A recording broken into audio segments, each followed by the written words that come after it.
course, to raise the question about, well, does it make any difference if you have women in power? We've got two great examples of how it doesn't make a difference. The Queen and Margaret Thatcher, who was one of the most audaciously dangerous and patriarchal politicians in Britain since the end of the Second World War. What was very important, however, about Thatcherism was the way in which she repudiated women as part of the political order that she constructed. Margaret Thatcher traded very much on herself as the exceptional woman, as the woman who could never be accused of taking the side of women. The people that she admired were merchant venturers and pirates, basically. It wasn't women. And I think there was something psychologically really interesting about Margaret Thatcher. Margaret Thatcher would not associate herself, up until the moment when she was ousted, with pain.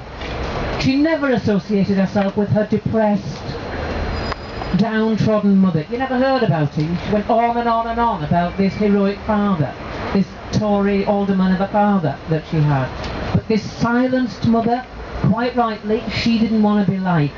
And so what she did, of course, was to produce herself as great, not like other women, while invoking a kind of absurd language of femininity. Note, femininity, not feminism.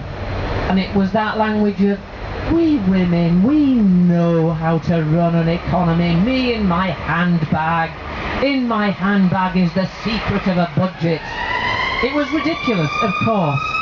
And it actually didn't particularly persuade women. There was a myth that it was women that elected Margaret Thatcher. I have to tell you, it was skilled working class men who voted for Margaret Thatcher, because she spoke to something, a long, hard stripe in patriarchal society in Britain, which was, I want my own house, my own car, my own wife.